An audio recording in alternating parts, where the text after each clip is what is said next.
Oi, pessoal, tudo bem? Vamos hoje, então, dar continuidade ao estudo das normas de São Paulo, capítulo 16, tabelionato de notas. No nosso último encontro, a gente parou justamente nesse item aqui dos impressos de segurança, que a gente vai começar a desvendar. E o capítulo 16, nessa subseção, ele vai tratar do papel de segurança, do selo de autenticidade, das etiquetas, do cartão de assinatura e o cartão para apostila.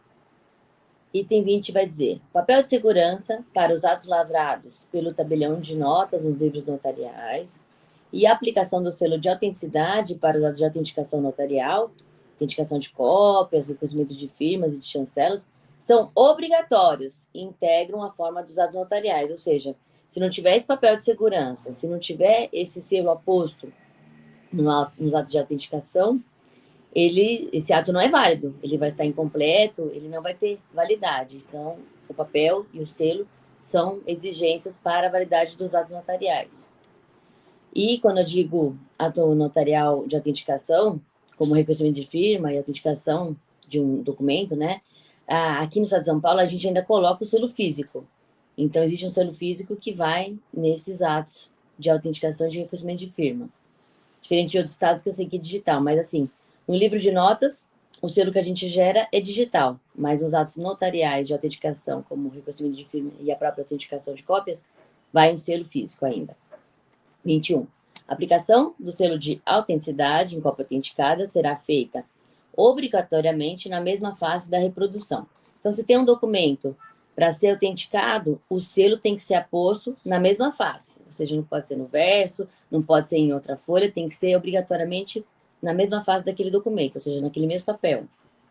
E o 22, por sua vez, vai dizer: a aplicação do selo de autenticidade será feita de modo a criar uma vinculação entre os selos e os autos de autenticação notarial, por chancela ou carimbo, a ponto de ser possível, quando múltiplos os atos praticados em relação ao mesmo documento, identificar o selo relativo a cada um deles. Então, imagine que numa folha exista um RG, um título de eleitor, um CPF, enfim, diversos múltiplos documentos.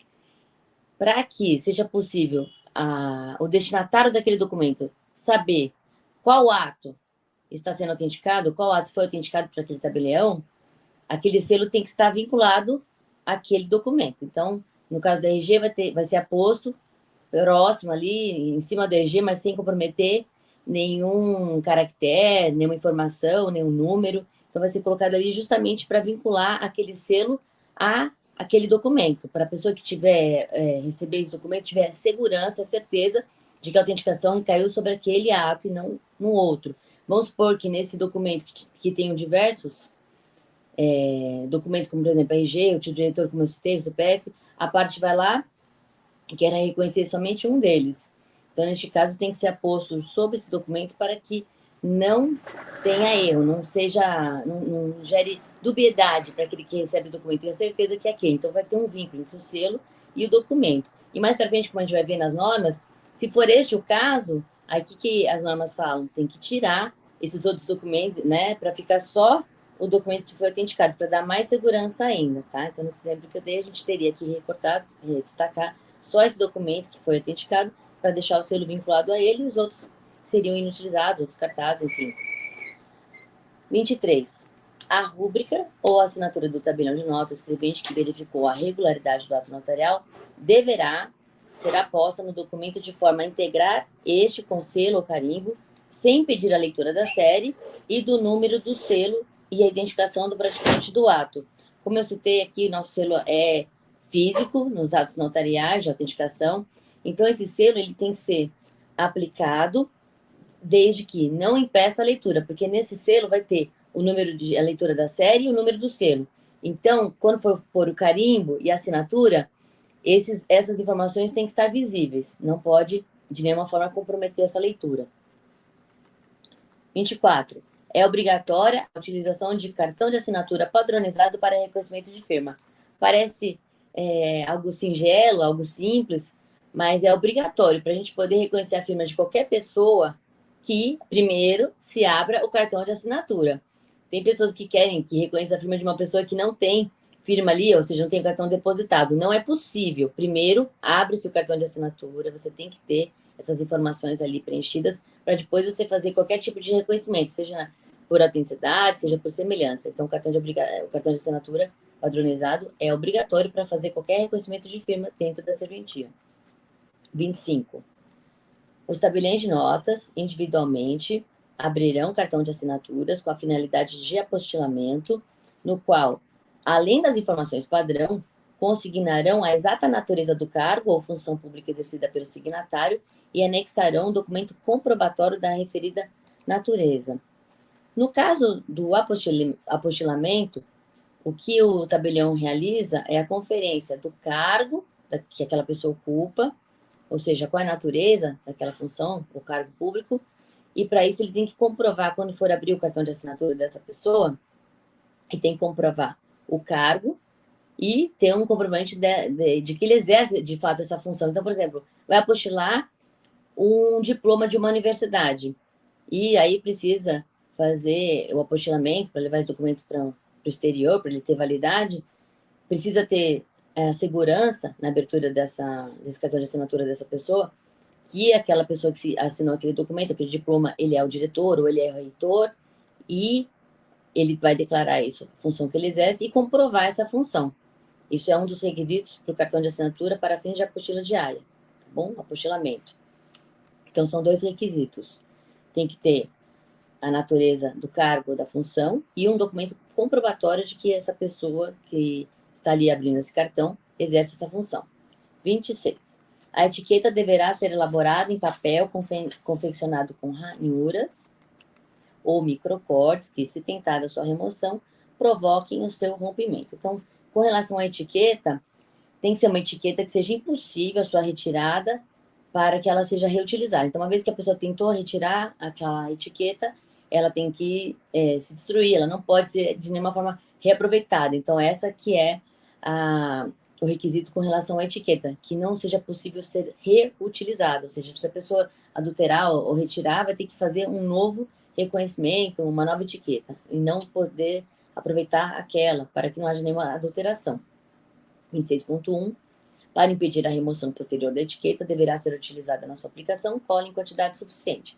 Bom, na atualidade, essas etiquetas já vêm com cola, mas as normas até permitem, se tiver necessidade de colocar um pouquinho mais de cola para dificultar essa remoção, está autorizado pelas normas. 27. Os selos de autenticidade serão dotados de elementos e característicos de segurança. De fato, aqui no estado de São Paulo, a gente tem esses selos com algumas características, alguns elementos para que dê essa segurança, certeza de que é do estado de São Paulo. E o 27.1, que já caiu em prova, diz que as suas cores e os seus logotipos deverão ser alterados a cada 2 anos no máximo. Eu não lembro como é que foi perguntado, mas parece que ele perguntava qual era o período que troca o selo de autenticidade. Então, aqui no estado de São Paulo, no máximo a cada 2 anos, esses selos são trocados, para evitar que haja falsificação, adulteração, etc. 28. Os dados de autenticação notarial conterão obrigatoriamente a seguinte advertência: válido somente com selo de autenticidade. Então, em todos os atos, vocês vão ver que tem que ter essa advertência, válido somente com selo de autenticidade, para que, lógico, o destinatário, ao recebê-lo, só aceite se tiver esse selo. A falta de aplicação do selo acarretará a invalidade dos atos de autenticação notarial. Então, de fato, se não tiver a aplicação do selo, esse ato não vale.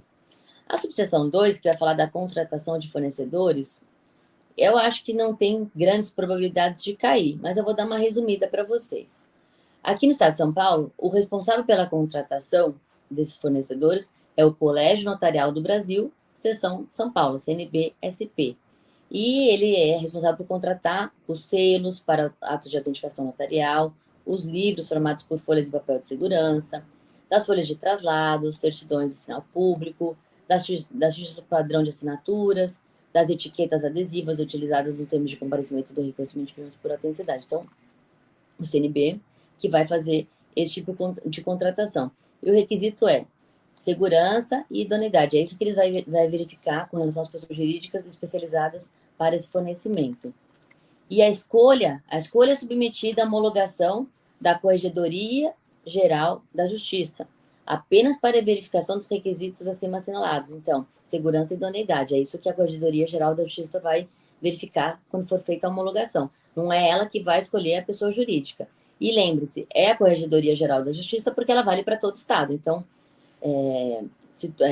questões dessa alçada, que vale para todos os cartórios, todos os tabeliães, todos do Estado de São Paulo, aí sim a Corregedoria Geral que é chamada para fazer essa homologação. Não seria o juiz corregedor permanente, porque ela vale para todo o Estado. 31. Os modelos dos empréstimos de segurança serão submetidos à prévia aprovação da Corregedoria Geral da Justiça. Então, esses modelos também passam por uma prévia aprovação, também da Corregedoria Geral da Justiça, porque vai valer para todo o Estado. O 31.1 está aqui, mas ele se refere ao item 15, ele está fora de lugar. Então, erraram ao colocar ele aqui. Então, por isso que eu vou até pular. 32. Em relação aos cartões de assinatura, as serventias serão identificadas na numeração lançada, ser parcialmente composta pelo número atribuído em cadastro próprio pela Corregedoria Geral da Justiça. Todo cartão de assinatura tem um número próprio. Esse número que vai identificar e vincular aquele usuário perante as serventias aqui do Estado de São Paulo. Os cartões de assinatura, os cartões deverão ter numeração sequencial ininterrupta e serão fornecidos em formulário contínuo.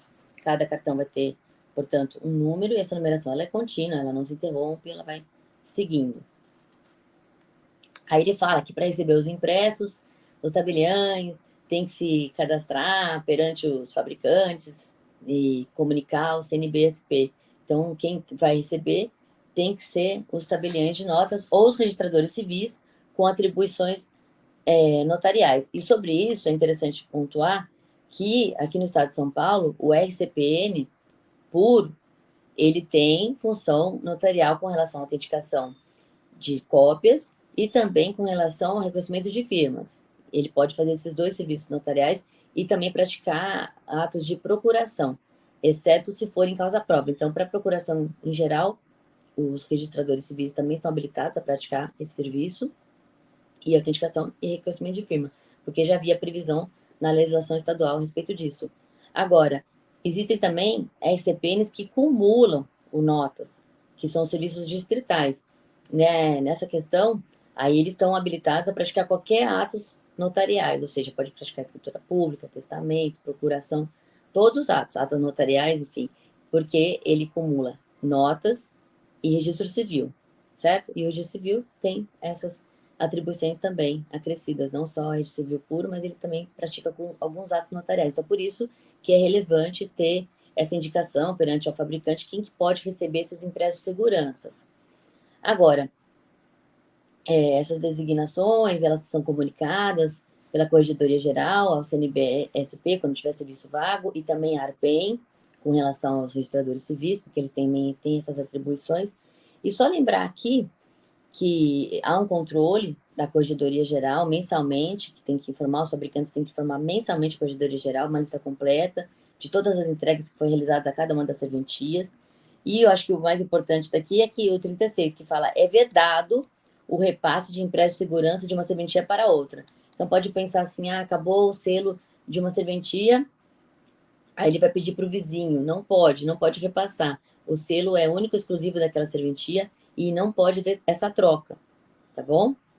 37. Os tabeliões de nós, registradores civis com atribuições materiais e os responsáveis pelos serviços devem velar pela guarda dos empréstimos de segurança em local seguro. Claro, tem que ter esse zelo, já que a responsabilidade é justamente dos tabeliães e dos registradores com relação a esses empréstimos de segurança, para que não haja a subtração e nem o extravio, que é o que fala aqui na sequência, que se houver, por acaso, a subtração ou extravio desses empréstimos de segurança, tem que ser comunicado à Corregedoria Geral da Justiça por meio do portal do extrajudicial, tanto a quantidade quanto a numeração desses empréstimos que foram subtraídos ou extraviados. Pode acontecer, é muito comum, acontece na prática, mas o que tem que acontecer é a comunicação imediata à Corregedoria Geral para que ela já seja informada, já comunique todos os cartórios, para que não haja o uso indevido desses impressos.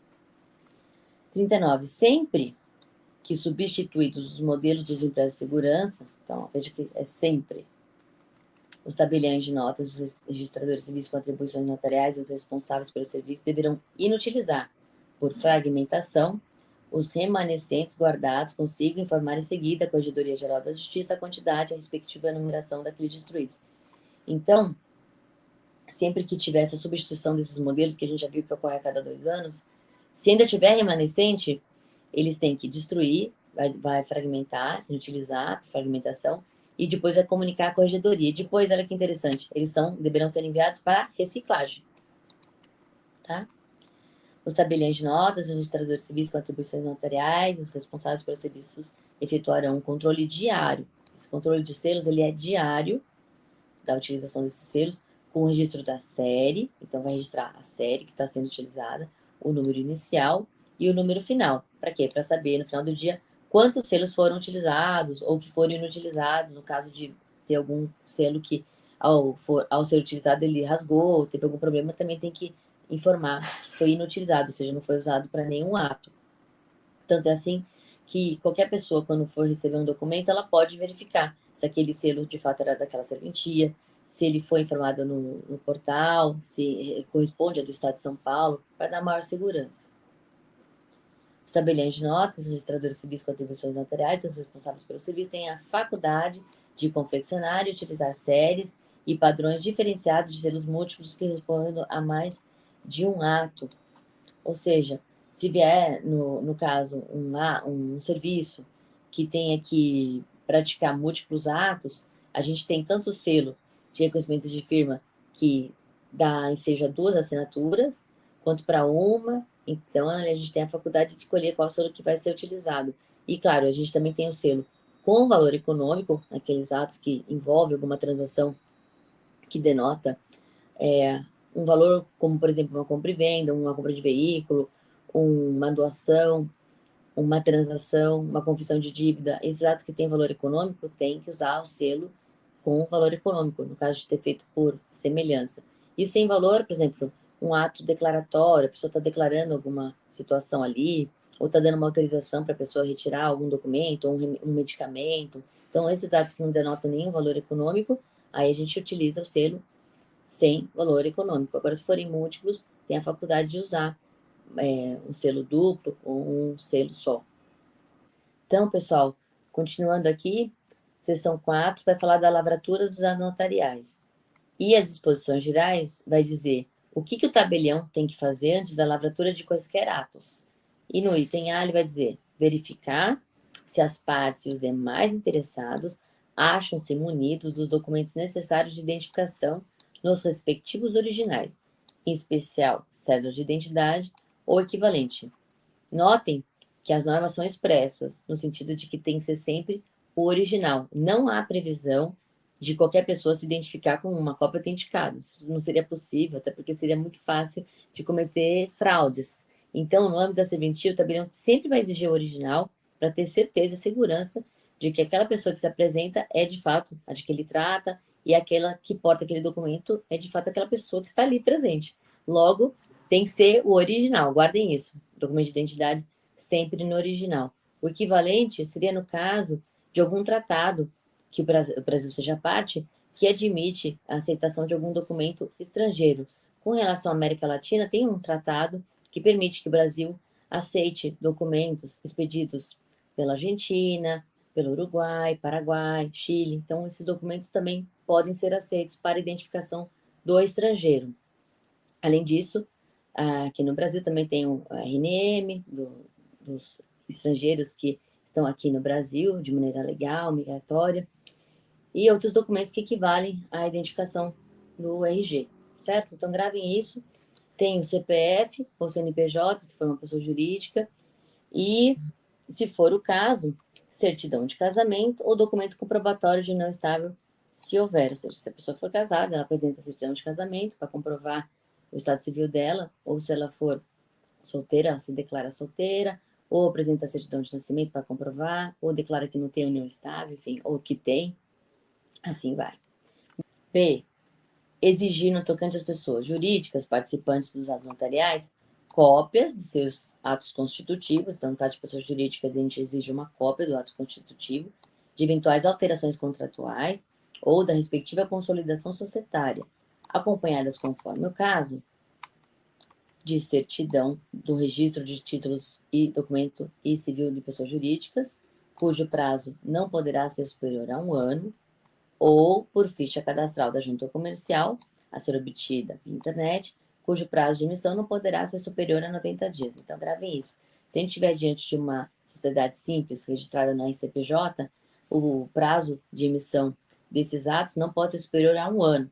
Agora, se for da junta comercial, essa ficha não pode ser superior a 90 dias, tá? Como é um prazo específico exigido aqui no Estado de São Paulo, gravem essa informação. A RCPJ não superior a 1 ano, junta comercial não superior a 90 dias.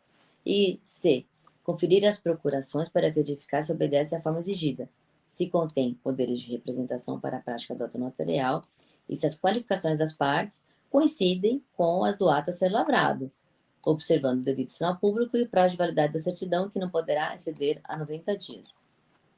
Então, vamos supor que essa procuração tenha sido lavrada dentro desse prazo de 90 dias. Precisa pedir uma nova certidão? Não, ela vale. Agora, vamos supor que essa procuração tenha sido lavrada há mais de 1 ano. Neste caso, é necessário pedir uma nova certidão para quê? Para que o tabelião tenha segurança, certeza de que aquela procuração não foi revogada, que não teve nenhuma ocorrência, que ela permanece válida e, portanto, ele exige esse prazo de 90 dias, tá bom? For procuração, lembre-se, não pode exceder a 90 dias. Isso aqui também é bem específico do Estado de São Paulo. E, que o D está suprimido, exigir os respectivos alvarás para os atos que envolvam espólio, massa falida, herança jacente a vacante, empresário ou sociedade empresária em recuperação judicial, incapazes, subrogação de gravames e outros que dependem de autorização judicial para dispor ou adquirir bens imóveis ou direitos a ele relativos, sendo que para a venda de bens de menores incapazes, o seu prazo deverá estar estabelecido pela autoridade judiciária. Então, isso aqui é mais um cuidado de juiz do tabelião que ele tem que ter cuidado quando for recepcionar um alvará. Ele tem que verificar com relação ao espólio, umas falidas, quem está representando essas pessoas em juízo. E também, com relação ao menor, tem que ter um prazo para a lavratura estabelecido pela autoridade judiciária. F. Exigir alvará, termo de curatela ou termo de acordo de decisão apoiada para atos relacionados a direitos de natureza patrimonial ou negocial praticados por pessoa em situação de curatela ou em nome da pessoa com deficiência por seus eventuais apoiadores.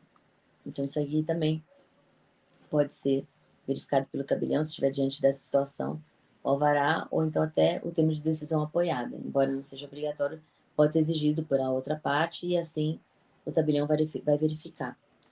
Bom, esse aqui é importante, já caiu em prova, então atenção redobrada nesses itens 42.1, 42.2 e 42.3, são muito importantes. O 42.1 vai dizer que para alienação, seja gratuita ou onerosa, de bens de menores, ainda que relativamente incapazes por meio de escritura pública, é necessária a apresentação de alvará judicial. Então, para vender bem de menor, para alienar, para dispor de qualquer maneira, imprescindível o alvará judicial. Não pode lavrar, se for bem de menor. Os pais não podem vender. Lembrar que os poderes da autoridade parental, eles se restringem à gestão, à administração dos bens do menor. Só que o pai, mãe ou quem estiver representando esse menor, ele não tem poderes para venda, para dispor, para alienar qualquer título. Então, nesse caso, se for bem de menor, seja ainda que seja relativamente incapaz ou absolutamente incapaz, tem que ter alvará judicial. É a única forma de fazer essa escritura. 42.2. A apresentação de alvará judicial é necessária igualmente para aquisição onerosa de bens móveis ou imóveis por menor, púbere ou impúbere, quando utilizados recursos próprios. Bom, é o famoso comprar em nome do filho ou colocar em nome do filho. Muitas pessoas no passado, elas tinham esse costume de já comprar em nome dos filhos menores. Só que os menores não tinham recurso, então não sabia direito qual era a origem daquele dinheiro. E para evitar também gravames para esses menores, tem que ter alvará judicial nessa aquisição onerosa, tá? Se for para adquirir esses bens em nome do menor, seja púbere ou impúbere, ou seja, absolutamente ou relativamente capaz, para adquirir em nome do menor, tem que ter o alvará. Então, sempre que for feita essa aquisição, mesmo que seja utilizar os recursos próprios, vamos supor que a criança ou adolescente, ele tem economia própria, ele tem herança, ele tem dinheiro. Ainda assim, tem que ter um alvará judicial para formalizar essa escritura pública, tá bom? Então gravem isso, alienar ou vender, sempre. Agora, o que fala o 42.3? É desnecessária a apresentação de autorização judicial na hipótese da doação do respectivo numerário para aquisição do bem, ou seja, na doação modal. Como é que funciona? O pai, a mãe, ou o responsável, ou um terceiro maior capaz, ele vai, comparece, doando o numerário, o dinheiro, para que o menor possa adquirir. Aí você não precisa de alvará, porque ele já sabe quem que contribuiu com esse dinheiro, de onde que veio esse dinheiro, e aí o próprio tabelião ele pode confeccionar essa escritura de doação e, na sequência, já fazer a doação para a compra no nome desse menor, que isso a gente chama de doação modal. Então, um terceiro, seja quem for, maior capaz, vai doar esse dinheiro com os recursos dele, vai doar para o menor para ele poder adquirir em nome próprio. Aí sim, aí está liberado, independente, ou seja, desnecessário alvará judicial nesse caso. Tá bom? Então, neste caso, só lembrar isso, que não precisa, na doação modal. E se o tabelião fizer essa escritura, como ela não é necessária, ou seja, é dispensada a forma pública nessa doação, há um desconto de 40% sobre o valor dos emolumentos, nesse caso. Então, só lembrem disso, se cair na prova, vocês já estão sabendo. Se for caso de doação do numerário, no âmbito do Estado de São Paulo, na nossa tabela, há um desconto de 40%, porque a forma pública não é imprescindível, ou seja, ela é dispensada. 43. O tabelião de notas deve vou gravar aqui, cientificar, vou sublinhar aqui, cientificar as partes envolvidas de que é possível obter, nos termos do artigo 642-A da Consolidação das Leis do Trabalho, CLT, a certidão negativa de débitos trabalhistas nas seguintes hipóteses. A. Alienação ou oneração a qualquer título de bem imóvel, direito a ele relativo. E B. Partilha de bens imóveis em razão de separação, divórcio ou união estável. Então, são só nessas hipóteses que o tabelião tem a obrigação de cientificar as partes, porque muitas pessoas acham, como a gente acaba na prática emitindo essa certidão que está disponível na internet, a gente não tem nenhum custo, a gente acaba já emitindo a CNDT para auxiliar as partes e também para cientificar, para dar mais segurança ao negócio. As pessoas ficam achando que a obrigação do tabelião já emitir essa certidão, mas não. De acordo com as normas, a gente tem só o dever de cientificar. Ou seja, a gente orienta o usuário. Olha, é possível obter a certidão negativa de débitos trabalhistas perante a Justiça do Trabalho para verificar se há débitos ou não. E aí a gente orienta, mas assim, a obrigação do tabelião restringe-se a cientificar. Na prática, já emite a certidão, mas não é obrigatória a emissão. É obrigatório cientificar. Tanto que na escritura, se você colocar só que foi cientificado, você já cumpriu o seu papel. Não precisa juntar a certidão. Que fique claro. Item 44. O tabelião de notas, antes da prática de qualquer ato notarial que tenha por objeto bens imóveis, direitos a eles relativos ou cotas de participação no capital social de sociedade simples, deve promover prévia consulta à base de dados da Central Nacional de Indisponibilidade de Bens, CNIB, consignando nota notarial com o resultado da pesquisa e o respectivo código RACH, dispensado o arquivamento do resultado da pesquisa em meio físico ou digital. Então, sempre que estiver diante dessas hipóteses de ato notarial que envolva esses bens imóveis, direitos a eles relativos ou cotas de participação no capital social de sociedade simples, primeiro a gente faz uma consulta à CNIB para verificar se há alguma indisponibilidade. E aí tem que consignar nesse ato se foi positiva, ou seja, há uma indisponibilidade, ou negativa. Ou não há nenhuma indisponibilidade em relação àquela pessoa, aquele otorgante. E não precisa arquivar. Isso é só consignado na escritura, o código RACH e pronto. E o 44.1 vai dizer que a existência de comunicação de indisponibilidade não impede a lavratura de escritura pública representativa de negócio jurídico, tendo por objeto a propriedade ou outro direito real sobre imóvel, ou cotas de participação no capital social de sociedade simples de que seja titular a pessoa atingida pela restrição. Nessa incluída a escritura pública de procuração, devendo constar na escritura pública, porém, que as partes foram expressamente comunicadas da existência da ordem de disponibilidade que poderá implicar a impossibilidade de registro lato sensu do registro no registro de imóveis, ou então, conforme o caso, no registro civil das pessoas jurídicas, enquanto vigente a restrição. Para quem não é da área, ou para quem não está familiarizado com o tabelionato de notas, pode imaginar, putz, então se saiu uma indisponibilidade, o tabelião está proibido de lavrar esse ato? E a resposta é não. É possível a lavratura desde que as partes sejam expressamente comunicadas, ou seja, elas têm que ter ciência de que há essa ordem de indisponibilidade, isso é dever do tabelião, tem que comunicar. E mesmo assim, se elas insistirem e falar, não, eu quero que lavre esse ato, o tabelião pode lavrar sem nenhum óbice, certo? Então, ainda que haja essa ordem de disponibilidade, o tabelião está autorizado a lavrar, desde que as partes assumam esse risco. Então, as partes vão assumir o risco e, no mínimo, você tem que colocar nesse ato que elas foram expressamente avisadas sobre isso, certo? Que há essa disponibilidade, mas mesmo assim elas assumiram o risco e que elas desejam lavrar este ato. Por quê? Porque pode ser que a indisponibilidade seja em razão de uma quantia muito ínfima, porque a parte fala, não, eu assumo o risco, eu vou quitar essa dívida que está gerando essa indisponibilidade, pois eu consigo registrar essa escritura. Tanto que a escritura não vai ter que depois ser retificada, não vai ter que fazer nenhuma alteração. Ela é apta ao registro depois de resolvido esse óbice no registro de imóveis, né, com relação à indisponibilidade. Então, gravem isso, porque pode parecer estranho. Ah, não, se há uma ordem de disponibilidade, o tabelião não pode lavrar. Não é certo. O tabelião sempre vai lavrar. Sempre que puder, a gente vai tentar lavrar este ato. E aqui é uma dessas hipóteses. Embora pareça um pouco estranho, é possível lavrar. Não impede a lavratura da escritura pública neste caso, ainda que haja uma ordem de indisponibilidade. O que tem que acontecer é também orientar bem essas partes, que elas tenham ciência disso, e que daí elas escolham o melhor caminho para elas. Pessoal, então dando sequência, a subseção 2 vai tratar da escrituração, ou seja, vai dizer aqui quais são os requisitos da escritura pública para o Estado de São Paulo, porque além do artigo 215, parágrafo 1º do Código Civil, que ele traz também aqui nos itens, como a gente vai ver, ele traz algumas nuances, algumas especificidades aqui do nosso Estado que também tem que ser observadas pelo tabelião de notas que nós vamos tratar agora. Então, para a gente não perder tempo, vamos lá. Letra A vai dizer que na escritura pública tem que constar dia, mês, ano e local em que foi lavrada, lida e assinada.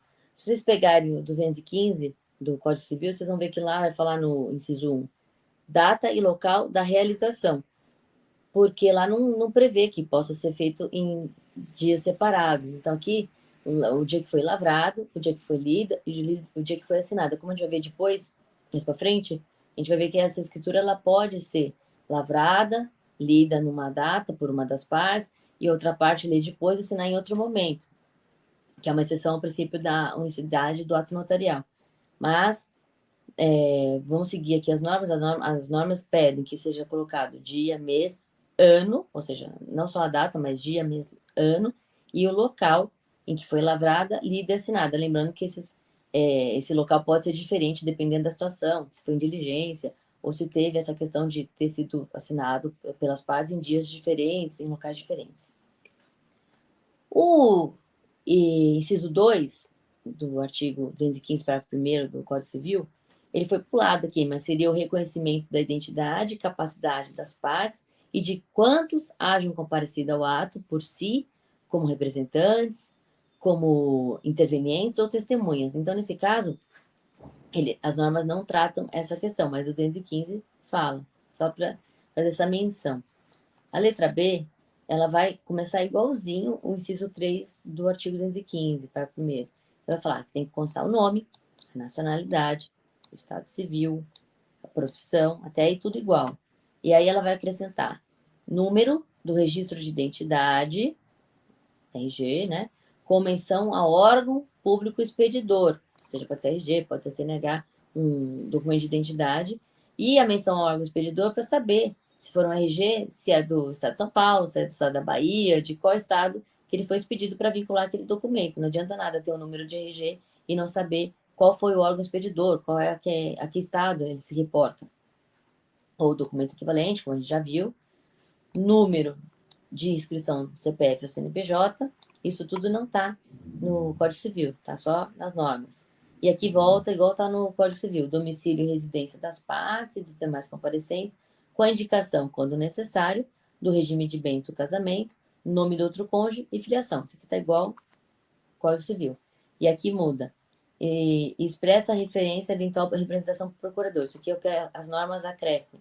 Então, se for representado por procurador, tem que colocar na escritura. Fulano de tal, nesse ato, representado por seu bastante procurador, cicrano, fulaninho, e qualifica ele e explica que ele não está se apresentando naquele ato. Ele não está comparecendo pessoalmente, sim por procurador. Então, quem é o procurador que está representando? E claro que também não tem que verificar se aquela pessoa que se diz procurador tem aqueles poderes, está representando aquela pessoa, enfim. C. O C equivale ao inciso 4, que fala manifestação clara da vontade das partes e dos intervenientes. D. Também está igual ao inciso 5. Referência ao cumprimento das exigências legais e fiscais inerentes à legitimidade do ato. E. Que equivale ao inciso 6. Declaração de ter sido lida na presença das partes e dos demais comparecentes ou de que todos a leram. Então, lembrando, não precisa que o tabelião leia em voz alta para todas as partes. Se todos a lerem, também está suprido esse requisito. F.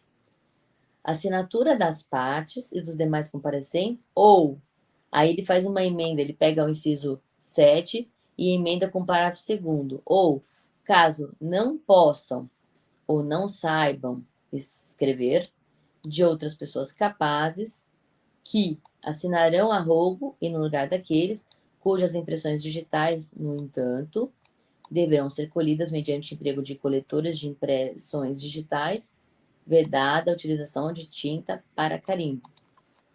Então, aqui as normas, ela faz essa junção e ela acrescenta, porque no Código Civil não fala questão da impressão digital.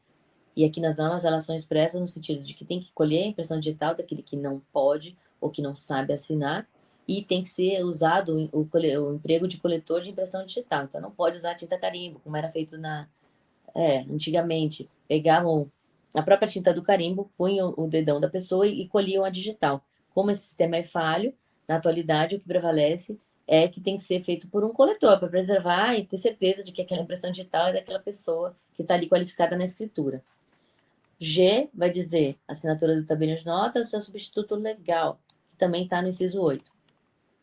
Aí o H fala menção à data, ao livro e à folha da serventia que foi lavrada à procuração, bem como a data da certidão correspondente, para comprovar que foi expedida nos 90 dias que antecederam a prática do ato notarial. Então, aqui as normas, mais uma vez, fazendo essa menção desse prazo de 90 dias. A procuração tem que ser lavrada dentro desse prazo, ou a certidão tem que ser expedida dentro desse prazo, para que ela tenha validade, para que ela possa ser utilizada pela prática daquele ato notarial.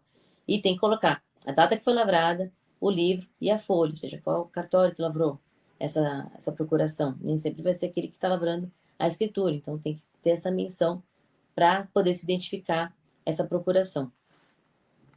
Letra I. Quando se tratar de pessoa jurídica, a data do contrato social ou de outro ato constitutivo, seu número na junta comercial ou no registro civil das pessoas jurídicas, referência à cláusula do contrato ou do estatuto social que versa sobre as pessoas incumbidas de sua administração, ou seja, tem que colocar expressamente qual é a cláusula do contrato ou do estatuto que dá poderes àquela pessoa para representar aquela pessoa jurídica naquele ato, seus poderes e atribuições e autorização para a prática do ato, se exigível, e a ata da Assembleia Geral que elegeu a diretoria. Vamos supor que esses representantes da pessoa jurídica eles tenham poderes de mera administração. Logo, se for para alienar um bem, teria que ter poderes especiais expressos. Então, tem que estar ou decidido isso no ato constitutivo, ou então no ato apartado, dando uma autorização expressa para a prática daquele ato. E é isso que o tabelião tem que observar, de acordo com o caso concreto, dependendo de qual seja a pessoa jurídica que esteja ali figurando naquele ato. J. Na escritura de doação, o grau de parentesco entre os doadores e os donatários. Então, lembrar que, se for fazer uma escritura de doação, geralmente as escrituras de doação, elas ocorrem entre família. Então, é a mãe que doa para o filho, é o avô que doa para o neto, é o tio para a sobrinha, enfim. Então, coloca o grau de parentesco, se houver. Claro que pode acontecer de não ter nenhum grau de parentesco, o que a gente também já fica mais atento, mas geralmente tem, e se tiver, tem que colocar esse grau de parentesco expressamente na escritura. É o que as normas do Estado de São Paulo dispõem. K. Se de interesse de incapaz, menção expressa a idade, se menor, e sempre a pessoa por quem representado ou assistido, ressalvados os casos de aceitação futura pelo donatário. Então, se for um menor comparecendo na escritura, tem que colocar a idade desse menor. Isso também está expresso aqui nas normas, é uma especificidade, fiquem atentos a isso. E vocês vão parecer bem esquisito, né? Ressalvado o caso de aceitação futura pelo donatário. Por que isso? Porque o Código Civil dispõe que, se for uma doação pura, é possível estabelecer um prazo para aquele beneficiário dizer se aceita ou não. Então, é possível fazer esse ato, na prática eu nunca vi, mas a pessoa vai sozinha fazer uma doação e coloca lá que o seu beneficiário, que ele está recebendo a doação, ele vai depois dar essa anuência. Então, pode ser feito esse ato, uma doação pura, sem anuência do seu beneficiário. Ok? E depois ele aceita ou não. L. Indicação clara e precisa da natureza do negócio jurídico e o seu objeto. M. A declaração, se o caso, da forma de pagamento. Se em dinheiro ou em cheque. Então, forma de pagamento, ou é dinheiro ou é cheque. Com a identificação deste pelo seu número e pelo banco sacado, ou mediante outra forma estipulada pelas partes. Então, se for cheque, a gente identifica o número e o banco. Se for em dinheiro, tem que colocar. Isso tem até implicações com relação ao COAF, como vocês bem devem saber. Mas se for outra forma, se for PIX, se for TED, tem que especificar como é que foi pago aquele imóvel, como é que foi feita essa transação. Então, isso é perguntado e a gente coloca no bojo da escritura. A forma de pagamento. Declaração de que é dada a quitação da quantia recebida quando for o caso. Ah, mas não tem que dar a quitação? Não necessariamente. Nem sempre o imóvel vai ser pago à vista. Pode ser que as partes convencionem que será pago em prestações, que será pago, né, a prazo, logo não vai ser dado a quitação. Pode colocar expressamente uma cláusula resolutiva expressa nesse negócio. E até as consequências em caso de descumprimento. Então, nem sempre a quitação é dada nessa escritura. Ela pode ser só ter celebrado a negociação ali e explicar como que vai ser feito esse pagamento. Se for a prazo, como é que vai ser dado, as datas, juros, encargos, se houver atraso, etc. Aí vai depender do que as partes estipularem. Ou indicação dos documentos apresentados nos respectivos originais, entre os quais, obrigatoriamente, em relação às pessoas físicas, documento de identidade equivalente, CPF, e se o caso, certidão de casamento. Então, mais uma vez, fazendo menção que os documentos de identidade sempre no original. P. O código de consulta gerado racha pela central de disponibilidade, quando caso, como a gente já viu, os casos de consulta na central de disponibilidade, a gente vai consignar só o código do resultado, código racha, positivo ou negativo. E o Q? Cota recibo das custas e dos emolumentos devido pela prática do ato. Então, sempre é obrigatório que o tabelião emita uma cota recibo dos emolumentos. Essa cota recibo, ela vai ser colocada tanto no documento, na escritura, coloca no final o valor que foi cobrado, e também pode ser dado um recibo à parte para a parte. Obrigatoriamente, o tabelião tem esse dever. Claro que às vezes a pessoa não quer, mas você tem que emitir, você tem que entregar para a parte, tanto o recibo quanto uma cota recibo que vai na própria escritura.